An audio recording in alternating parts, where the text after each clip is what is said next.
Good afternoon. Today we will begin our 10th lecture. So, at the end of today's lecture we will be roughly done with 25% of the course, and I think we are more or less on track.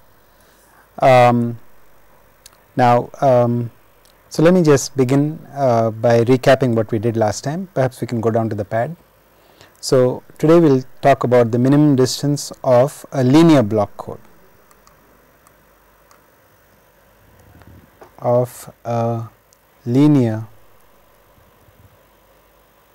block code. But before we do that, what we did last time was we first showed that even though for a given vector space a basis is not unique, if the representation of a given vector with respect to a fixed basis is unique. And then we looked at example basis for the three codes, for our three example codes, and then I introduced the notion of a dual code. We looked at the example where we showed that the dual of the repetition code is the single parity check code. Then we introduced two matrices. First we introduced the generator matrix, then we introduced a second matrix called the parity check matrix. Now we are going to use these two matrices to actually show that if you take the dual of a code, then you get back to the original code. Okay. And then in between we actually proved a theorem stating that the null space of the generator matrix is the original code. So that is where we will pick up the discussion. And before I start, let me just state, give you a little bit of background taken from linear algebra.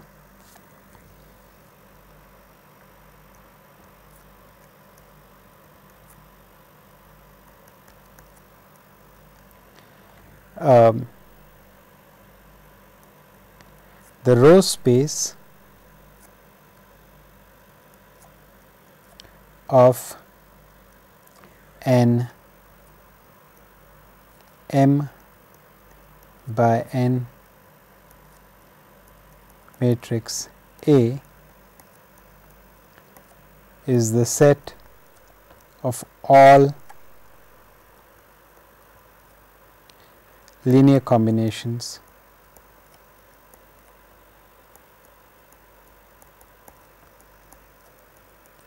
of the rows of A.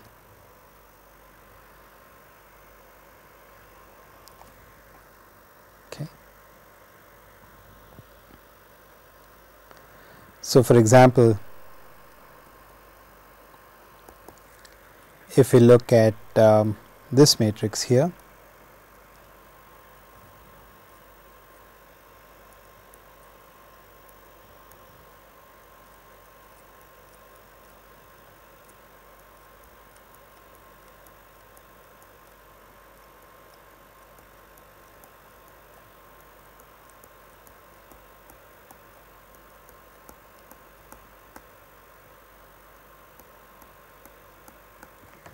the row space of this matrix is the single parity check code. So, if we call this matrix G, then the row space of G is the single parity check code. Okay. Then there is a theorem called the fundamental theorem of linear algebra, and it will take us a little too much time to prove it. So, I will skip the proof and I will merely state it. So, it is called the fundamental theorem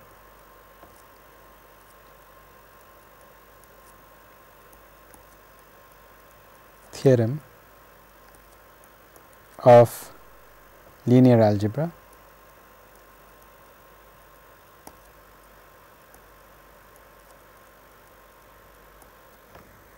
And what that actually says is that if A is an M by N matrix, then the rank of A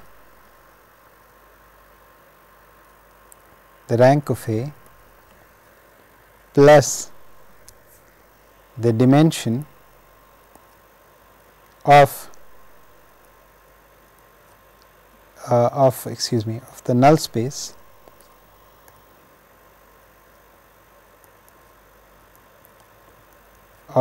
space of A is equal to the number of columns of A.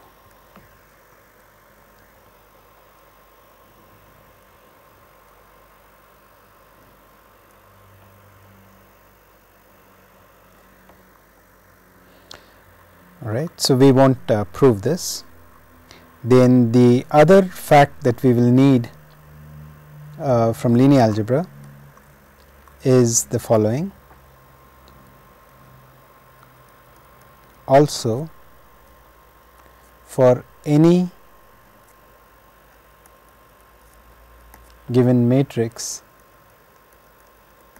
A, the rank of A is precisely equal to the dimension of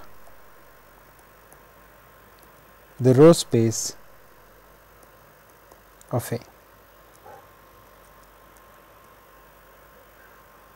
So, if you put these two together, so let us say I call this equation over here, let us say I call this equation 1 and I call this 2, okay. Then it follows from 1 and 2 that if A is m by n, then the rank of A then the dimension of the row space of A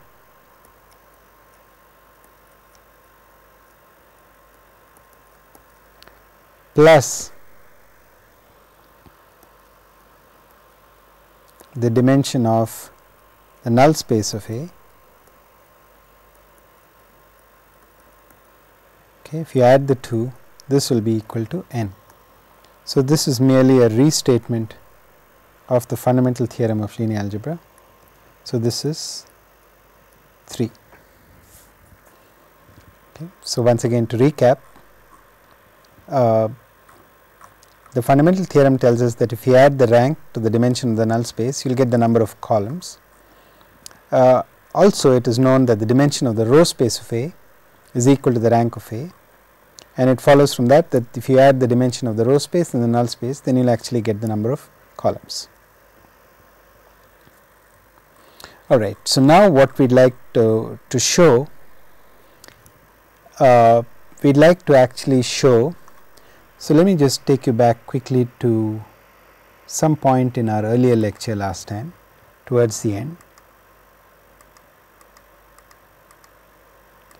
So, towards the end of the last lecture, we defined what is meant by the parity check matrix of a code. It is it was defined as the generator matrix for the dual code, and then we were in the midst of actually proving a theorem which said that the dual of the dual code is equal to the original code, all right. And so, we will go ahead and actually prove that in today's lecture, right. So, let us get back to our lecture.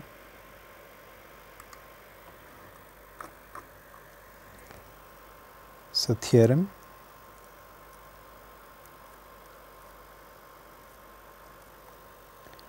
the dual of the dual is equal to the code itself.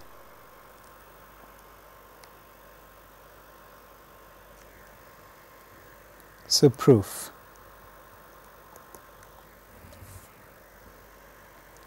Let H be a generator matrix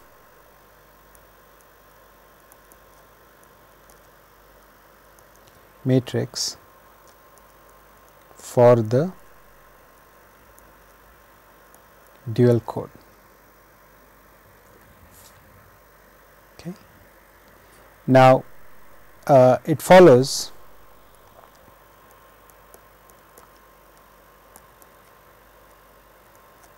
from an earlier lemma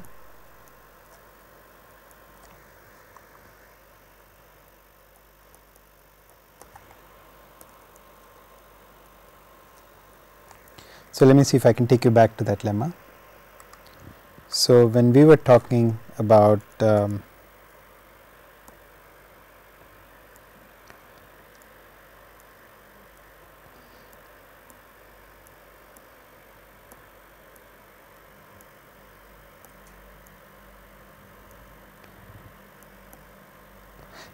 so here was the lemma that we showed last time, which said that the null space of the generator matrix for a code is precisely the dual code. Okay. So, now we want to apply that, except that we want to apply it to the dual code from an earlier lemma that the null space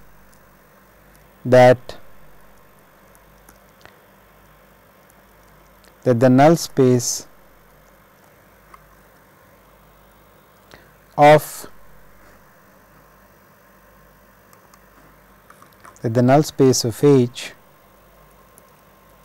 is the double dual. Okay. However, if you take a look at this equation, so consider the equation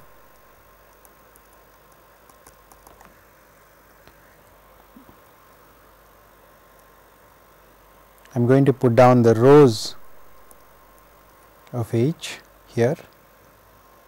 Perhaps let me make it clear that these are row vectors. I will put a transpose.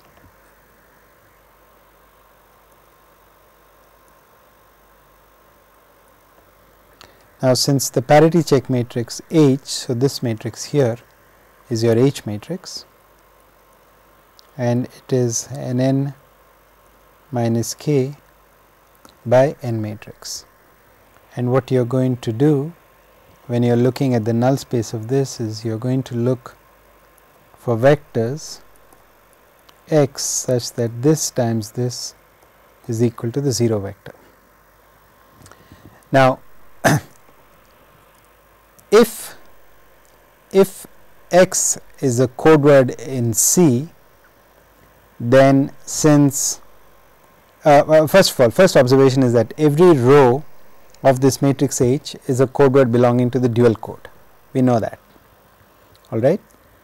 Now, if this is a code word in C, then since the rows are dual codes, since the rows here are code words in the dual code, it follows that the inner product must be 0. Each of these inner products must be 0, because for example, H1 is in the dual code, which means that it is orthogonal to every one of the code words. Similarly, H2. So, that means that every code word is in the null space. So, what that establishes is that the null space of this matrix H contains the original code. Okay. So, let us write that down.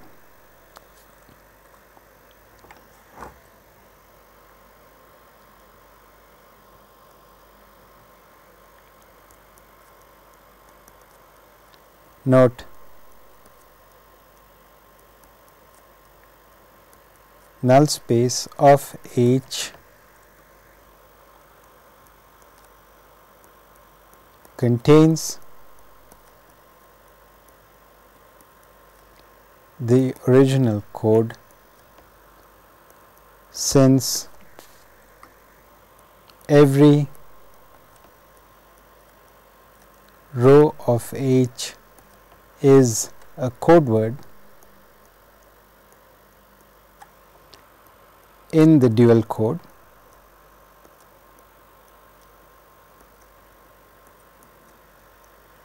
and hence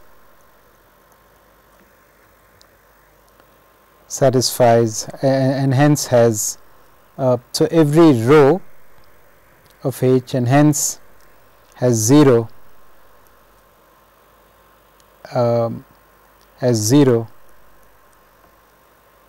as the value of the inner product.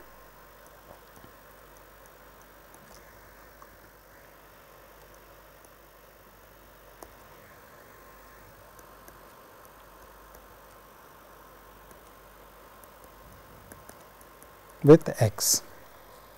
Okay. So, therefore, so what we have shown, i.e.,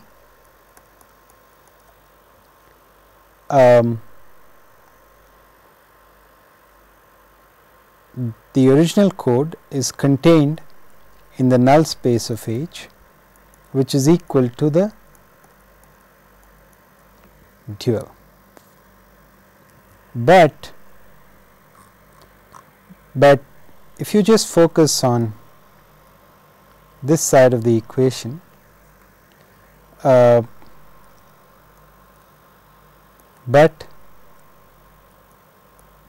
the rank of H is n minus k. Therefore, the dimension of the null space is n minus k, which is k. But the dimension of the code is k. Okay. So, what that is saying is that, look, you got the null space of the code and the null space of the parity check matrix, and the null space of that has dimension k, and your original code sits inside that null space, but then your original code also has dimension k. So, it follows that the two must be one and the same. Okay. It follows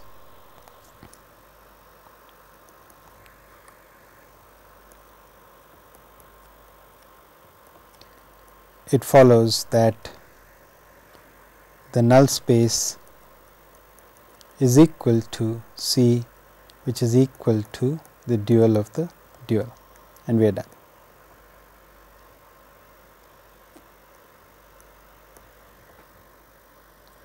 All right.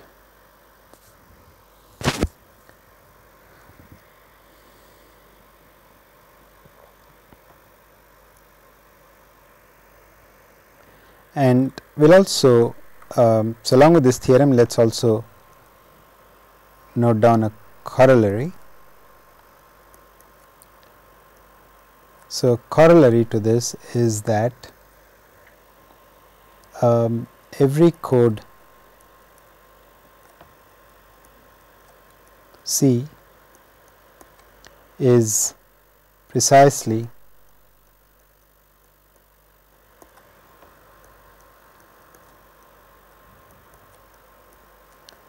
the null space of its parity check matrix.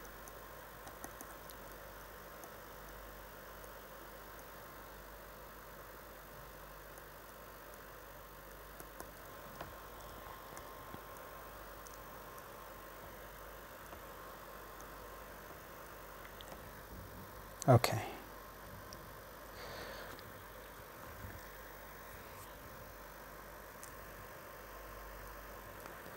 Our next goal is we want to identify means of determining the parity check matrix. So, our next goal is therefore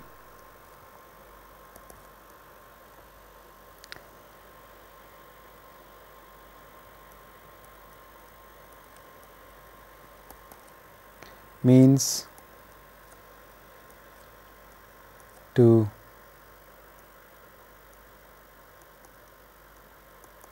identify a parity check matrix for a given code C.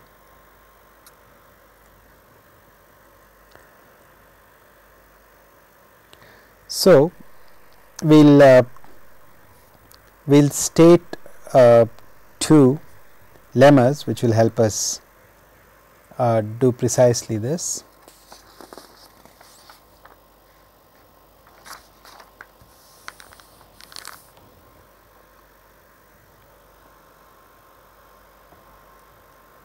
Lemma 1,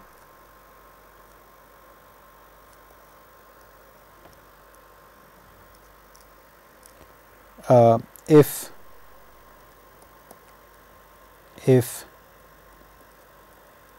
H is an n minus k by n matrix of rank n minus k, and the code is precisely the null space of H,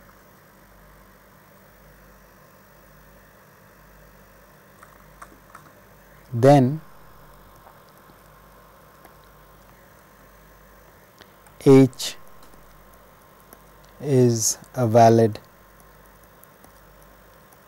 parity check matrix for the code C.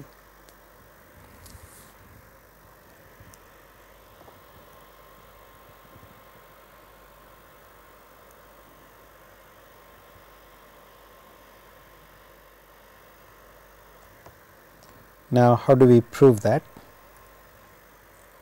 So, proof okay, so what is it exactly that we need to prove? What we need to show, because if you remember, the way we introduced the parity check matrix was by actually saying the parity check matrix is a generator matrix for the dual code. So, what we have to show is that here, where we are actually finding H by looking at the code itself, that in fact it is a generator matrix for the dual code. Okay. So, again you consider this equation here.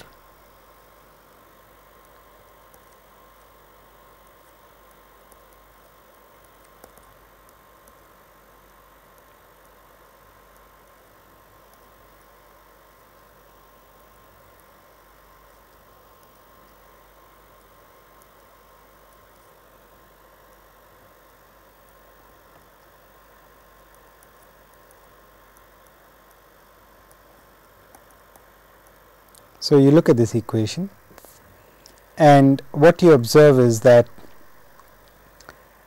since the code is the null space of this matrix H,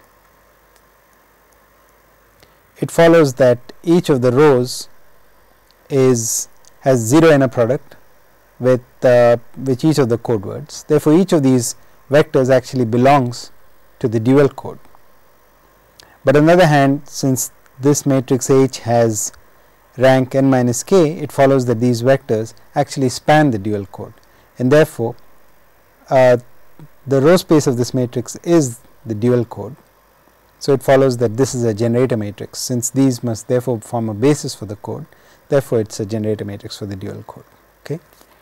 So, I think in the interests of moving along, I will just leave it at that and leave it to you to fill out the details. I will just say that the proof follows from examination of this equation above.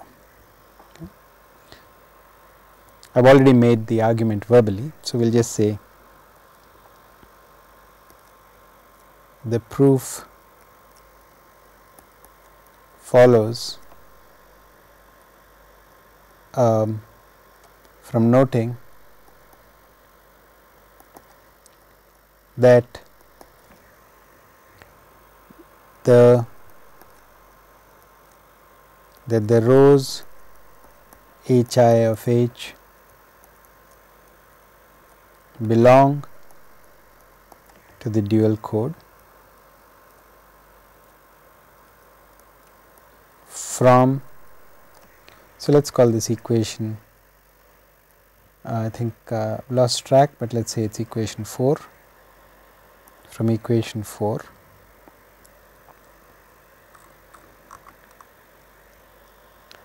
and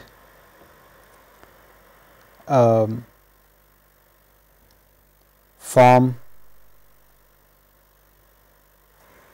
a basis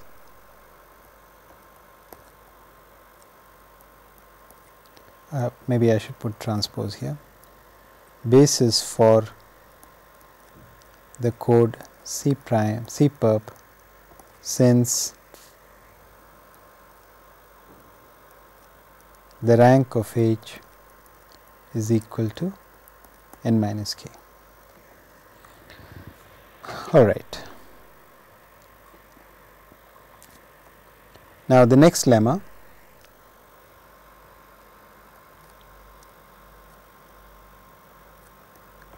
so this is that was lemma 1, so this will be lemma 2.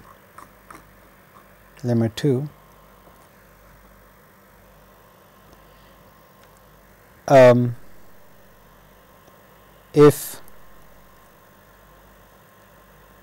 if the n by k by n matrix H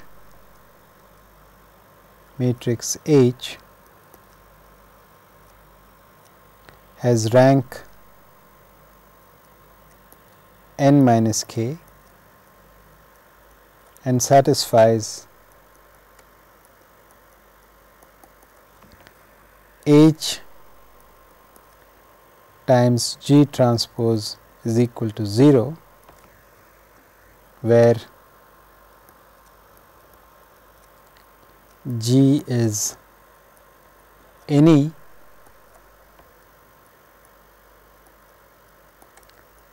generator matrix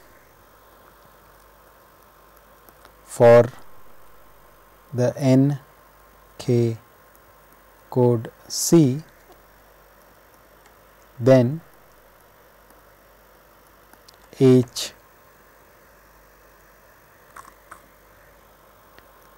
is a valid parity check matrix for the code. Okay.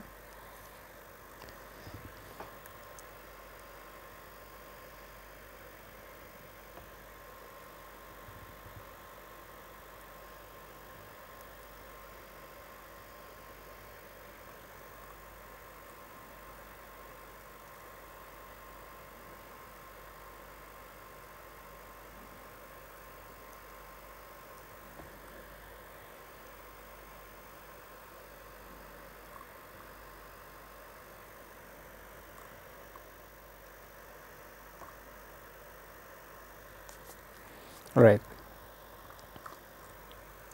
So, the proof follows from looking at this equation here.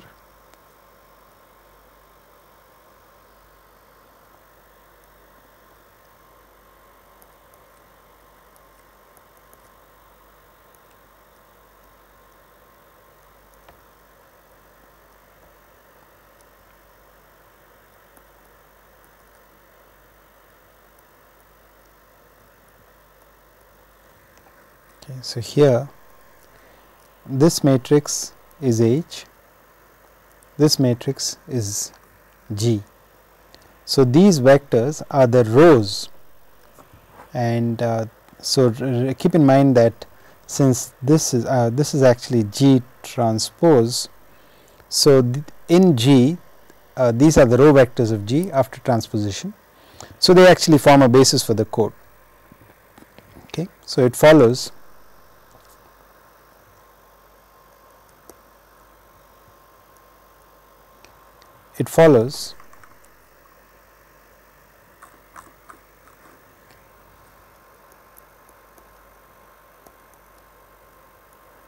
it follows that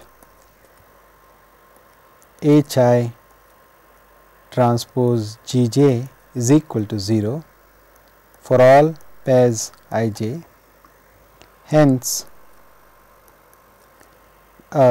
C is contained in the null space of H, but since the dimension of C is equal to the dimension of the null space of H, it follows that C is precisely the null space of H, and hence by lemma 1, H is a valid parity check matrix for the code C. Right.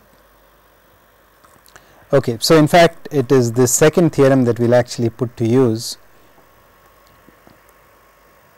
the second lemma that we will actually put to use in order to help us find H. Okay. So let us look at some examples.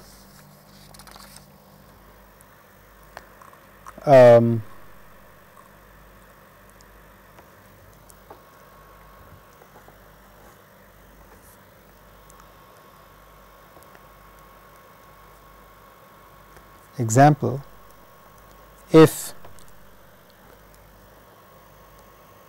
G is of the form IKP,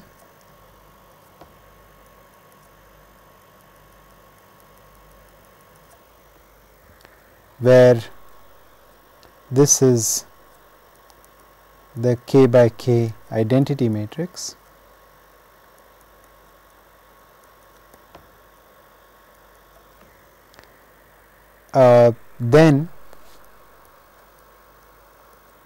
then H equal to P transpose I n minus k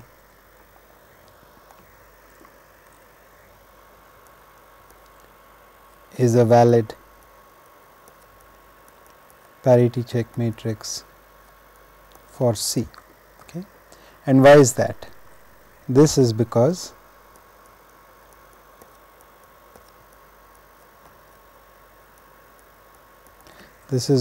if you consider H times G transpose, this is P transpose I n minus k times the transpose of I k and p, which is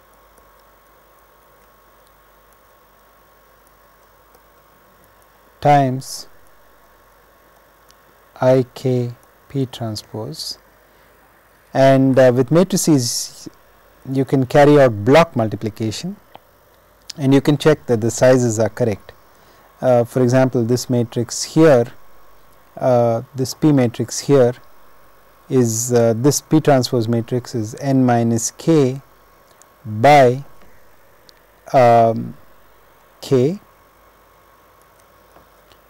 and so the partitioning is correct. You are partitioning, you are taking the first k columns here and the first k rows here. Okay. So the partitioning is correct and allows you to carry out this multiplication. So this is nothing but P transpose plus P transpose, which is 0, right. So that is the first point. So now we found a parity check matrix H such that H G transpose is 0. Now the other condition that we have to verify is that the rank of H is n minus k, but that is obvious because if you look at the format here, it is clear that the rows of H are linearly independent because it contains the identity matrix. Okay.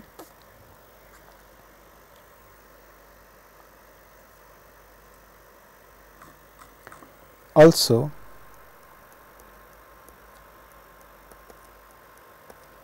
it is clear that the rank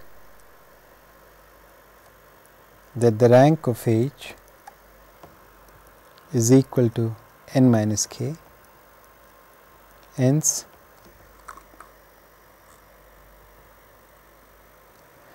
so no hence. So both conditions are satisfied, and that is enough to actually tell us that we found a parity check matrix. Okay. So let us look at an example within an example.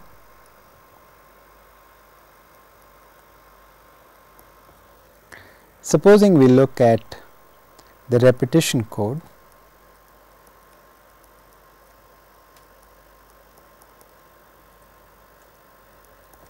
We already know that a generator matrix for this is just this matrix. So in this case we can actually drop a partition like this. This then forms our ik, this thing here is our p. Therefore a candidate H is P transpose I n minus k, right. And if you think about it, that will end up being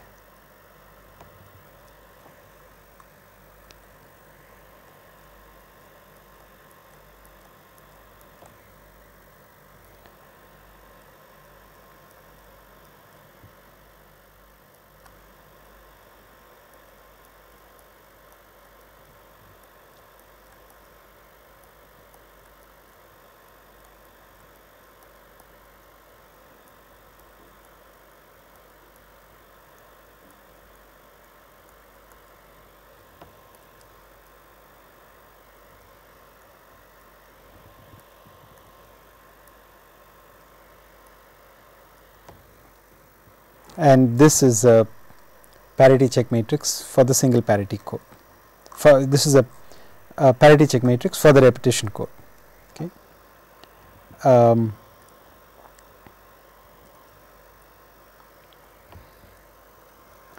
And this is clearly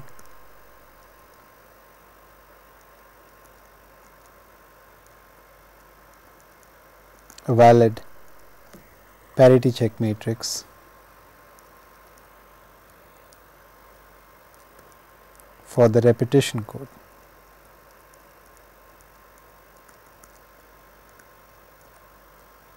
Because if you look at this, each row of this matrix imposes the condition, the first row imposes the condition that the second symbol must agree with the first. The next row imposes the condition that the third symbol must agree with the first, and so on. So all the symbols must be equal, and that is why it is a valid parity check matrix. So this motivates us to define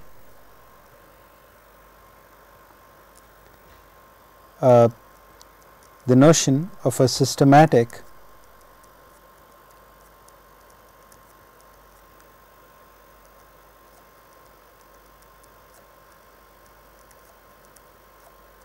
generator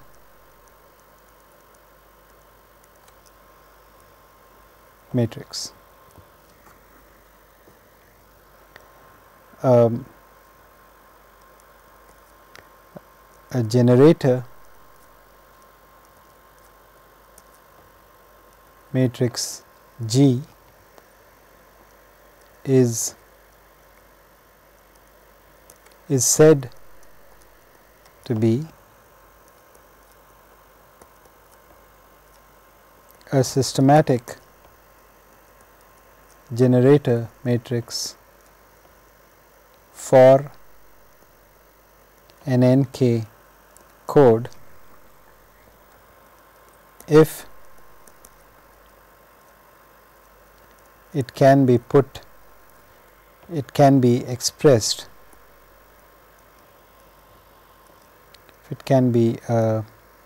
expressed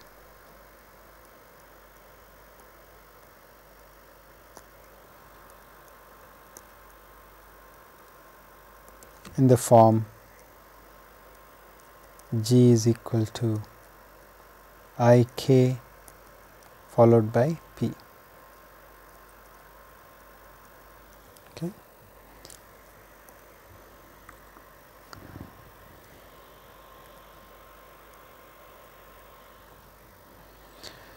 So, this raises the interesting question of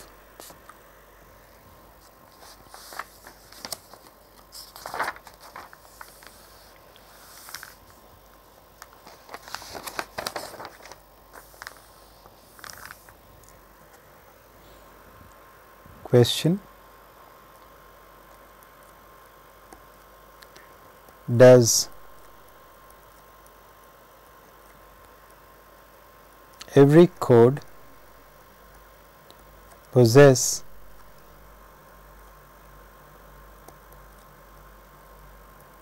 a systematic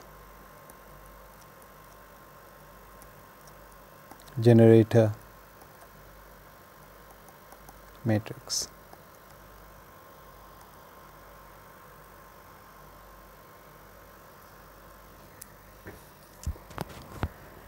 And the answer to this is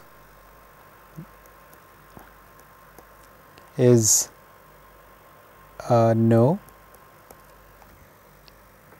In fact, you can tell whether or not a code possesses a systematic generator matrix by doing the following. You can take any generator matrix for the code, any generator matrix whatsoever, and then you can examine the first k columns of that generator matrix. If that resultant k by k matrix has full rank, then it has a systematic generator matrix, otherwise it does not. Okay.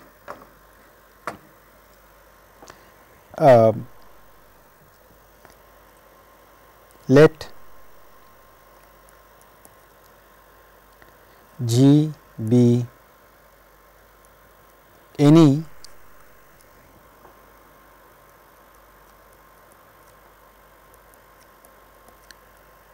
generator matrix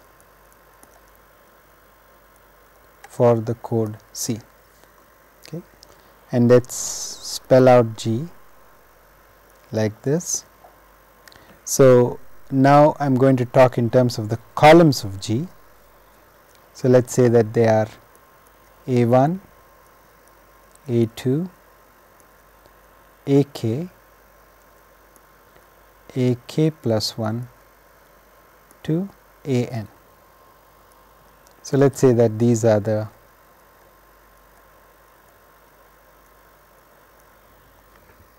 columns of the matrix G.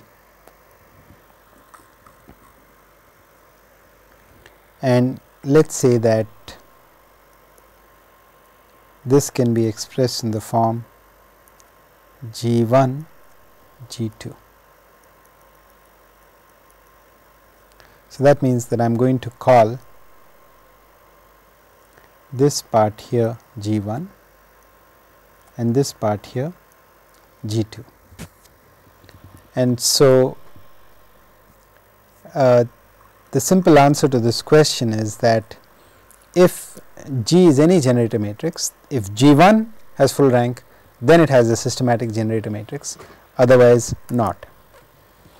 Now, why is that the case? That is just because you know, the difference between you can go from, it should be clear that since the row spaces of any two generator matrices are the same, you can go from one generator matrix to the other simply by carrying out linear combinations of the rows. Okay. So, linear combinations, however, and also it can never increase the rank. Okay. So, if you start out with this as a generator matrix, and if it turns out that G1 is rank deficient, meaning that its rank is not equal to k, then no matter what linear transformations you do on the rows, you can never transform it to another matrix G1 prime whose rank is equal to k. And for this reason, it's a necessary and sufficient condition is that G1 have full rank.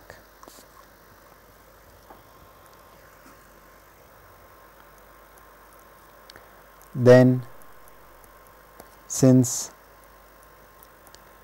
any other generator matrix for C can be obtained through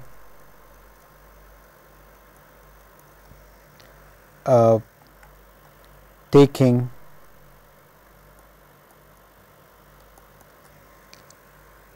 linear combinations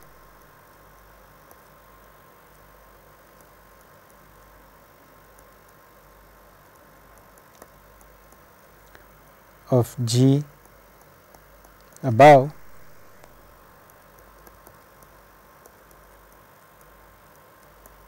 it follows that C has a systematic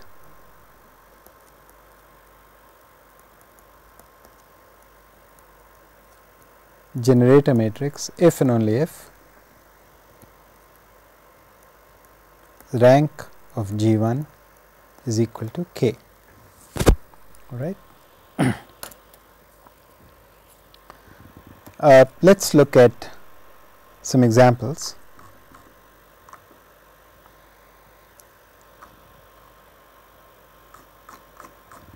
Or rather, let us look at one example.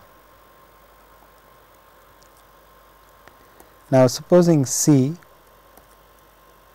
is the single parity check code. Now, we have already written down a generator matrix for this. So, let me see if I can hunt it down from one of our previous lectures. Yeah, here it is. So, I am going to copy this matrix.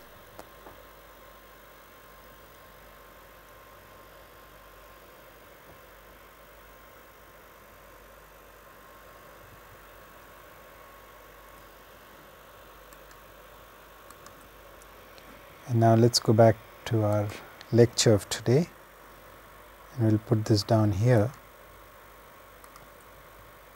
Okay, here we go. Okay, so we have this generator matrix for this, and now in this example the issue is concerning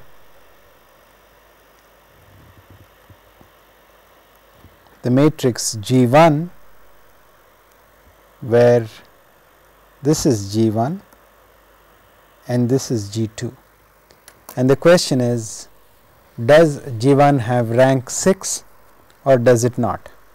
Okay. So, this matrix here is in general a k by k matrix, which in this particular instance is a 6 by 6 matrix. So, the question is, does this have rank 6 or not? Okay. And it is pretty easy to see that it has rank 6 just by inspection.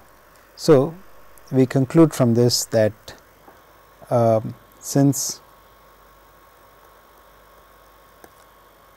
G1 above has rank equal to 6, it follows that the single parity check code does possess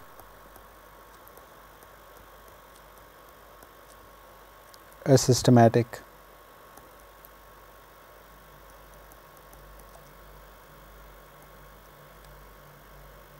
generator matrix. Now, however, having said that, let me just say something else. You know, this Now, okay, by the way, I guess I should really point out something else.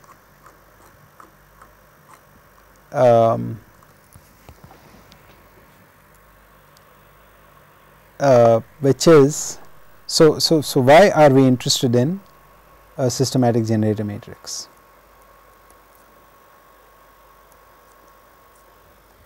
By the way, I am not quite sure how much time we have left. I imagine we are getting very close to the end of our session. So, perhaps I should just first quickly summarize before I continue. So, what we did today was I basically filled in a little bit of linear algebra background, where I defined what is meant by the row space of a matrix, and I stated the fundamental theorem of linear algebra.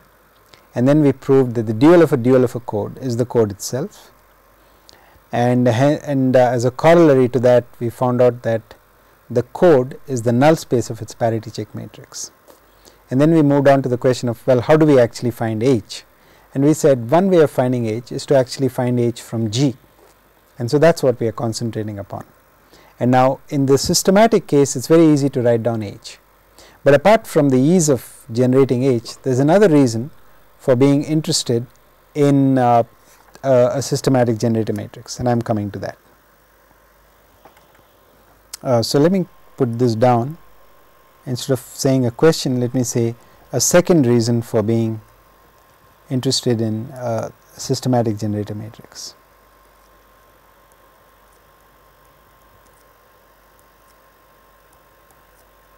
A second reason for being interested in a systematic generator matrix is this.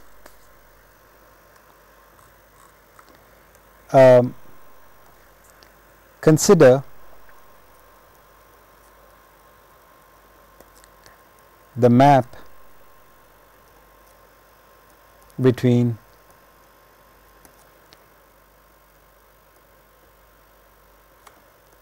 message vectors M and code words C given by, so you are going from M to C like this. M transpose G is equal to C transpose, and in the systematic case this becomes M transpose I K P is equal to M transpose and then M transpose P. So, what that means is that the first few symbols of your code word are the message symbols themselves. So, the message symbols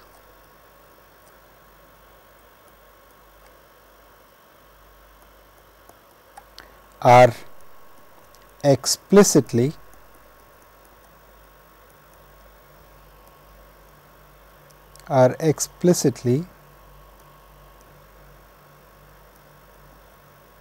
present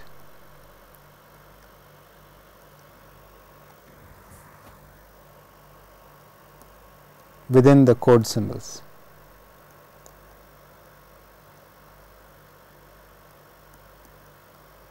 So, that is a convenience, because when you consider the task of decoding, let us say you receive the code word and you have decoded it to a certain code word, then you do not have to do any processing at all to recover the message symbols apart from dropping the last few symbols.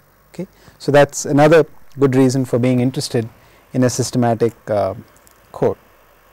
But on the other hand, if you think about it, this business of insisting, I mean, after all, from this point of view, so there are two issues. One is that, well, if the generator matrix is systematic, then it helps me find the parity check matrix. But on the other hand, if you are just thinking in terms of being able to see in a transparent way the message symbols as being part of the code vector, then you do not have to be so strict, or you do not have to worry so much if your matrix is not systematic, because you know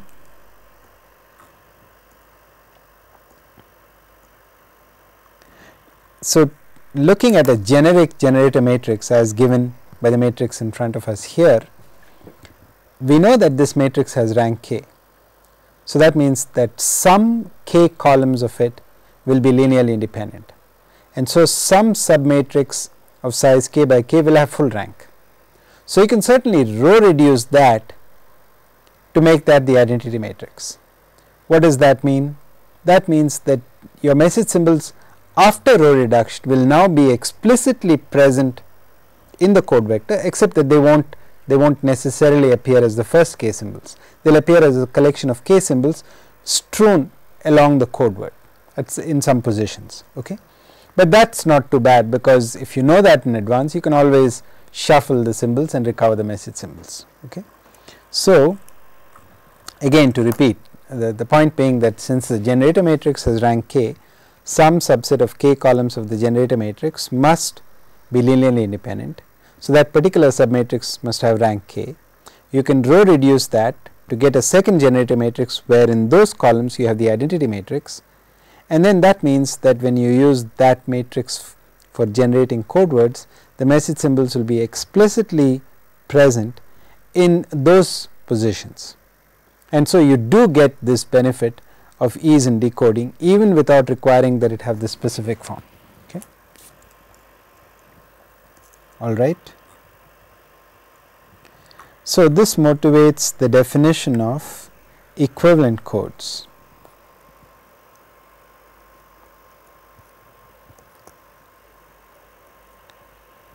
Two codes C1 and C2 of block length n are said to be equivalent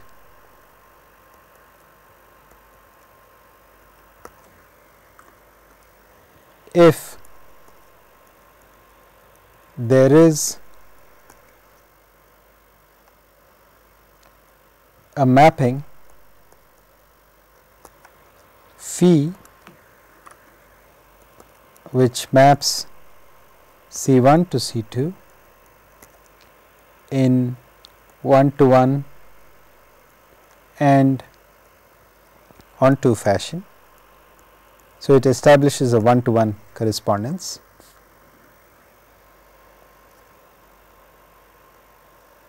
Which with the further property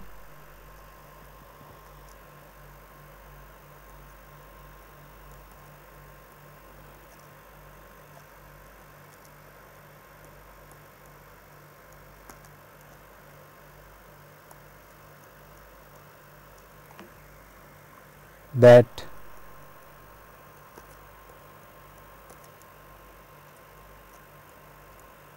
the mapping phi corresponds to a coordinate permutation.